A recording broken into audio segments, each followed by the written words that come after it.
نے قرآن مجید کے اندر فرمایا ہے اِنَّا أَنزَلْنَاهُ فِي لَيْلَةِ الْقَدْرِ، اور دوسری جگہ ارشاد فرمایا اِنَّا أَنزَلْنَاهُ فِي لَيْلَةٍ مُبَارَكَةٍ۔ مفسرین نے کہا ہے کہ مبارکہ کے قرآن یہاں پر شب قدر ہے کہ ہم نے اس قرآن مجید کو شب قدر کے اندر اتارا۔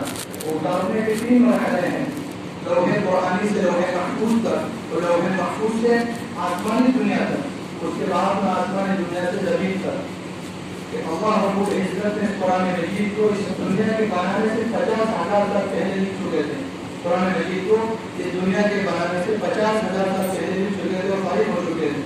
اس کے بعد پھر اللہ رب العزت نے اس قرآن مجید کو لوح محفوظ کے اندر درج کیا، اور وہ لوح محفوظ کے اندر کب درج کیا؟ اور رات شب قدر کی ہے، یعنی شب قدر کی تعین تو علماء نے 5 راتوں کی تعین فرمائی ہے۔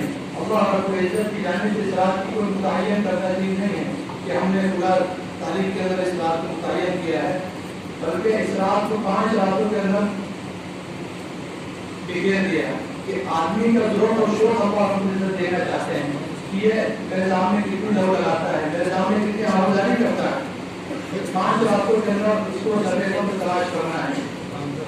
کہا کہ 21ویں شب کے اندر بھی آ سکتی ہے شب قدر، اگر آدمی کے اندر ذوق ہے تو 21 شب بعد جا کر اور شب قدر کا حاصل کر سکتا ہے۔ اس کے بعد دوسرے نمبر پر 23ویں شب کے اندر آتی ہے۔ اللہ رب العزت نے کہا کہ آپ اس کو 23 کے اندر تلاش کر سکتے ہیں۔ آدمی کے اندر ذوق ہے تو وہ 23 کے اندر بھی جا کر اپنے آپ کو شب قدر کی فضیلت میں حامل بنا سکتا ہے۔ اس کے بعد 27 کا نمبر آتا ہے 25 کے اندر اللہ رب العزت نے شب قدر کو ڈالا ہے اور منتخب کر دیا ہے کہ جو بندہ اللہ رب العزت کے سامنے آمداری کر سکتا ہے کہ وہ 25ویں شب کے اندر ہو جائے اور اللہ کے سامنے اپنے حاجتوں کو رکھیں۔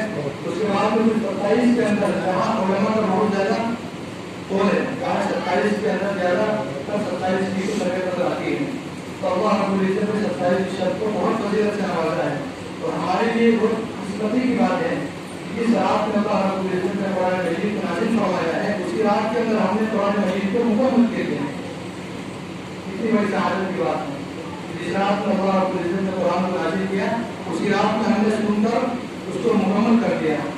مفتی تقی عثمانی صاحب وہ غالب پاکستان کے ہیں، وہ قرآن کریم کے ترجمے کو اور تفسیر کو لکھتے ہیں۔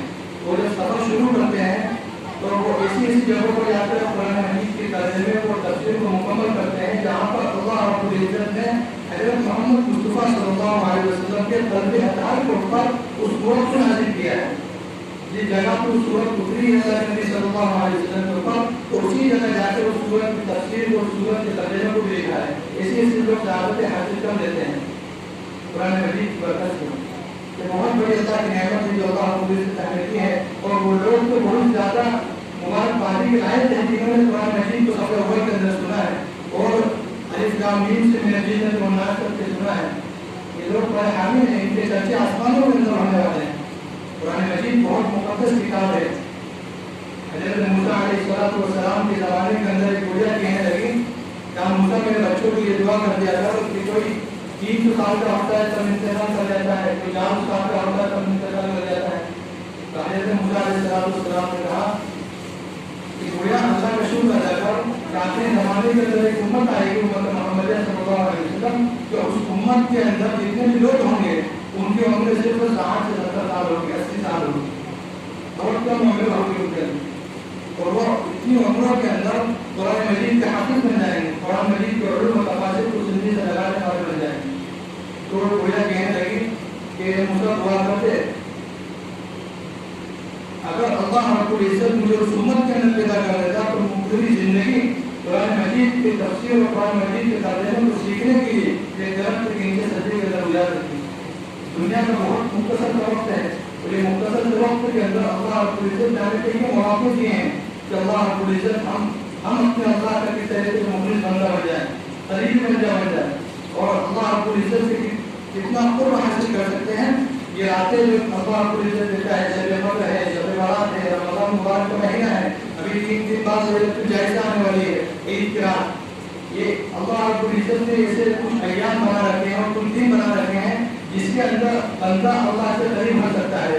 اب اس کو مثال سے سمجھیے، آپ کہیں پر جا رہے ہیں راستے کے اندر اور راستے کے اندر جاتے جاتے آگے آپ کو پتہ چلا کہ آگے راستہ بند ہے. اب آپ کے علم کے اندر اگر ہوگا دوسرا راستہ تو آپ اس راستے سے کراس کر کے آپ اپنی منزل کو طے کر لیں گے. اگر آگے آپ کو معلوم ہے کہ گڈھا کھدا ہے, راستہ بند ہے, اور آپ کو آئی سائڈ راستہ معلوم نہیں ہے کہ کہاں جانا ہے, تو آپ وہیں پہ کھڑے رہیں گے, یا تو وہیں کھڑے رہیں گے انتظار کریں گے, یا پھر اپنی منزل کو روک دیں گے, پیچھے واپس چلے جائیں گے, یہاں چلے جائیں. تو یہ جو مواقع اللہ آپ کو عزت دیتے رہتے ہیں, شب قدر ہے, شب برات ہے, لیلۃ الجائزہ ہے, رمضان کا مبارک مہینہ ہے, یہ بندوں کو اللہ رب العزت اپنا قریب کرنے کے لیے دیتا ہے کہ تم نے پوری زندگی گناہوں کے اندر گزار دی, آج شب قدر آنے والی ہے, آج آجا تجھ کو معلوم ہے, آج تو بٹن پہ ہے, آج آجا میرے سامنے رو لینا, میں تجھ کو معاف کر دوں گا, جتنی ضرورتیں تیری ہیں میرے سامنے رکھ دے, میں تجھ کو معاف کر دوں گا. اللہ رب العزت جب رمضان مبارک کا چاند دکھتا ہے تو پہلے آسمان کے اوپر آ جاتے ہیں, تمام آسمانوں کے اندر ہلچل مچ جاتی ہے, فرشتے ادھر سے ادھر گھومتے ہیں کہ آج اللہ رب العزت آنے والے ہیں, آج پہلے آسمان کے اوپر اللہ رب العزت آنے والے ہیں. بندوں کے لیے اللہ رب العزت ساتوں آسمانوں کا سفر کرتا ہے, اور اس سے اوپر جو سدرۃ المنتہا ہے اس کے اوپر اللہ کا عرش ہے, وہاں سے اللہ رب العزت سفر کرتا ہے, پہلے آسمان کے اوپر آتے ہیں. محض اس وجہ سے آتے ہیں کہ میرا بندہ کوئی پکار رہا ہوگا, کوئی دن میں پکار رہا ہوگا, کوئی رات میں پکار رہا ہوگا, کوئی اس کی پکار کے خالی نہیں چلے جائے. اللہ رب العزت اپنے بندوں کی پکار کو سننے کے لیے پہلے آسمان کے اوپر آ جاتے ہیں. اور رمضان مبارک کے اندر ہر گھڑی ہر منٹ یہ قبولیت کا وقت ہوتا ہے. آدمی کو چاہیے کہ میں اللہ سے کس طریقے سے تعلق کو جوڑوں اور اللہ سے کس طریقے سے تعلق کو قائم کر لوں. کہ اگر رمضان مبارک کا مہینہ حدیث شریف کے اندر آیا ہے کہ وہ حالانکہ وہ شخص جس کو رمضان مبارک مہینہ مل جائے اور وہ اپنی مغفرت نہ کروا سکے. جو آدمی سفر کر کے وہاں پہ جاتا ہے اور آگے اس کو پتہ لگتا ہے کہ راستہ بند ہے اور وہاں سے واپسی آ جاتا ہے گھر کے اوپر, تو گھر والے اس کو ملامت کرتے ہیں کہ دیکھو کوئی دوسرا راستہ نہیں دکھا, سائڈ سے چلے جاتا, واپسی آ گیا.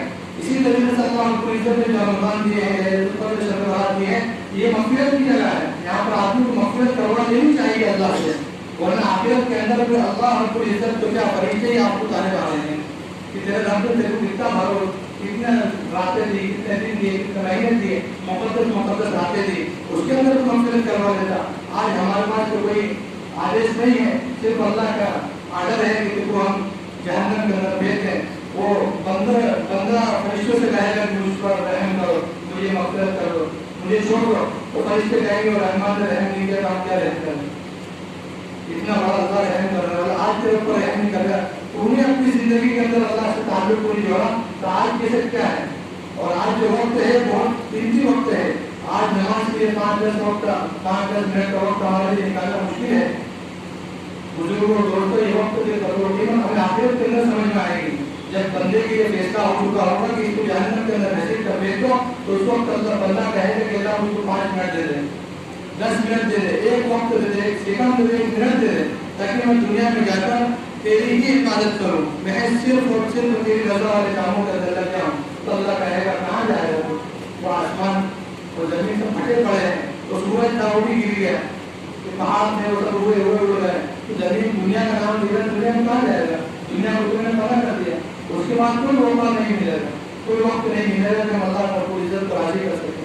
آج وقت ہے ہمیں اللہ رب العزت کی طرف رجوع کرنا ہے اور اللہ رب العزت کو ماننا ہے. یہ شب قدر کی رات ہے, اس رات کے اندر تمام برائیوں کے اور اچھے کاموں کے فیصلے ہوتے ہیں. شب قدر کو اس لیے کہا جاتا ہے شب قدر کہ اس کے اندر تقدیر لکھی جاتی ہے. شب برات جو 15 شعبان کے اندر آتی ہے, اس وقت کو اللہ رب العزت اپنے فرشتوں کو آرڈر دیتے ہیں کہ آپ بندوں کی برائیوں کو اور بندوں کی جو نیک کام ان تمام کو لکھو. اور لکھ کر آج شب قدر کے اندر مکمل ہو جاتی ہیں. پوری دنیا کے جتنے بندے ہیں اللہ رب العزت کے, ان تمام کے نیک اعمال آج کمپلیٹ ہو جاتے ہیں. اور آج ہی کی رات میں تمام فرشتوں کو لگا دیا جاتا ہے کام پہ کہ آپ اپنے اپنے کام سنبھالیے. اور فرشتوں کے اندر جو نامہ اعمال ہوتے ہیں اس کے اندر لکھا ہوا ہوتا ہے کہ اس کا کیا حادثہ ہونے والا ہے, کس کو کم موت آنی ہے, کس کو کیسی موت آنی ہے. یہ تمام چیزیں آج کے رات میں اللہ رب العزت فرشتوں کو دے کر تقسیم کر چکے ہوتے ہیں. لیکن آج کے رات میں ہمارے لیے بہت بڑے غنیمت کی بات ہے کہ ہم آج کی رات میں اللہ رب العزت کو تمام فیصلوں کو لکھوا دیں جو ہمارے لیے خیر کا ذریعہ ہو. اس رات کی فضیلت بہت ہے. جس نے اس رات کو اللہ رب العزت کے سامنے 2 رکعت کر لی, صدقہ دے دیا, قرآن مجید کی تلاوت کر لی,